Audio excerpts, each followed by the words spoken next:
السلام علیکم ورحمۃ اللہ وبرکاتہ۔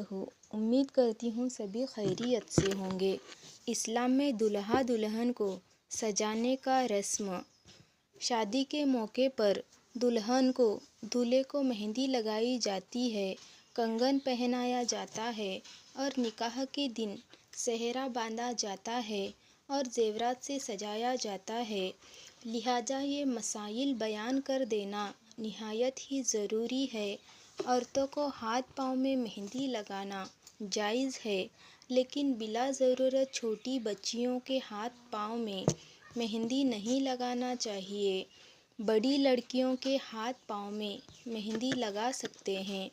اس مسئلے سے پتہ چلا کہ عورتیں اور لڑکیاں مہندی لگا سکتی ہیں، چاہے شادی کا دن ہو یا اور کوئی خوشی کا موقع۔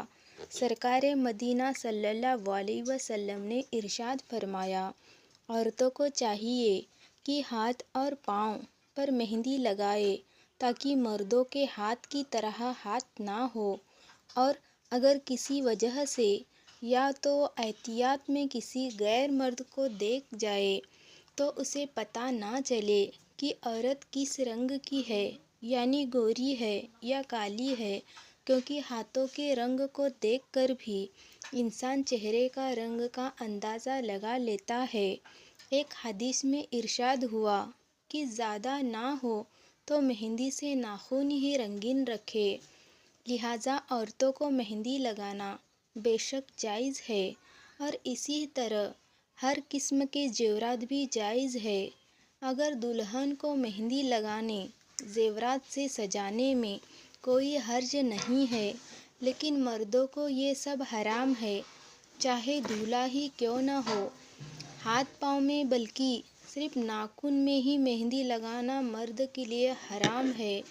شہزادہ اعلیٰ حضرت حضور مفتی اعظم ہند رحمۃ اللہ تعالیٰ علیہ و فتویٰ میں ایک آپ سے فتویٰ پوچھ گیا، دولہے کو مہندی لگانا درست ہے یا نہیں؟ دولہے کو چاندی کے زیورات پہنانا کیسا ہے؟ کنگن باندھنا اس صورت میں نکاح پڑھا دیا تو درست ہے یا نہیں؟ اس سوال کے جواب میں آپ نے فتویٰ دیا کہ مرد کو ہاتھ پاؤں میں مہندی لگانا ناجائز ہے، زیور پہننا گناہ ہے، کنگن ہندوؤں کی رسم ہے، یہ سب چیزیں پہلے اتروائیے پھر نکاح پڑھیے، کیونکہ جتنی دیر نکاح میں ہوگی اتنا دیر وہ دولہا اور گناہوں میں رہے گا، اور برے کام کو قدرت طاقت ہوتے ہوئے نہ روکنا اور دیر کرنا بہت گناہ ہے۔ باقی اگر زیور پہنے ہوئے نکاح ہوا ہو تو نکاح ہو جائے گا۔ سہرا پہننا مباح ہے، یعنی پہنے تو نہ کوئی ثواب اور اگر نہ پہنے تو نہ کوئی گناہ۔ یہ جو لوگ میں مشہور ہے کہ سہرا پہننا حضور صلی اللہ علیہ وسلم کی سنت ہے، غلط ہے اور سراسر جھوٹ ہے۔ مجدد اعظم سیدنا اعلیٰ حضرت امام احمد رضا خاں رضی اللہ تعالیٰ عنہ ارشاد فرماتے ہیں، سہرا نہ شریعت میں منع ہے، نہ شریعت میں ضروری یا مستحب اچھا کام ہے، بلکہ ایک دنیاوی رسم ہے، کی تو کی، نہ کی تو نہیں۔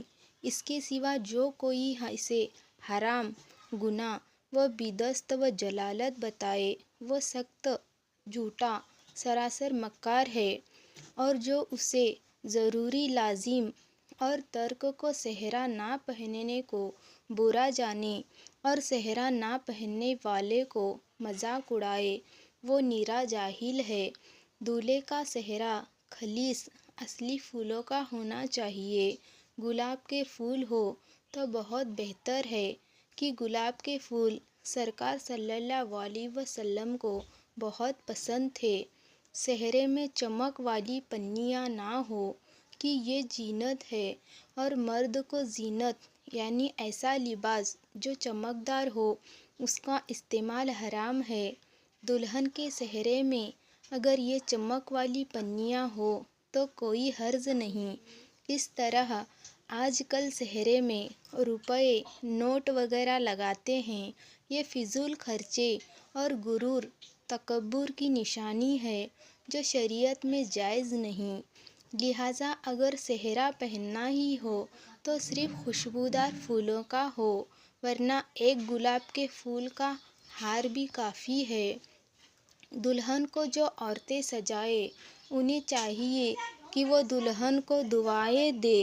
حدیث پاک میں ہے، ام المومنین حضرت عائشہ صدیقہ رضی اللہ تعالی عنہا ارشاد فرماتے ہیں، حضور صلی اللہ علیہ وسلم سے جب میرا نکاح ہوا تو میری والدہ ماجدہ مجھے سرکار کے دولت کدے پر لائی۔ وہاں انصار کی کچھ عورتیں موجود تھیں، انہوں نے مجھے سجایا اور دعا دی، دعا علی الخیر والبرکات وعلی خیر طارٍ۔ ترجمہ: خیر و برکت ہو، اللہ تمہارا نصیب اچھا کرے، آمین۔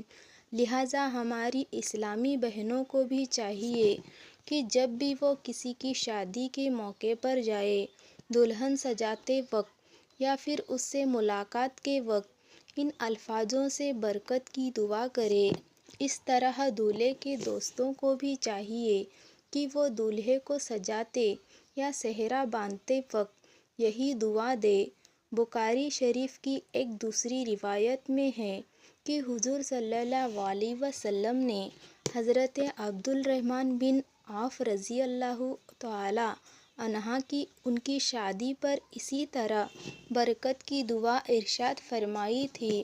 اللہ رب العزت ہمیں کہنے سننے سے زیادہ عمل کی توفیق دے، ہمیں ایک اور نیک بنائے، صراط مستقیم پر چلائے، ہم تمام کو رسول کریم صلی اللہ علیہ وسلم سے سچی محبت اور اطاعت کی توفیق عطا فرمائے، خاتمہ ہمارا ایمان پر ہو، جب تک ہمیں زندہ رکھے، اسلام اور ایمان پر زندہ رکھے، آمین۔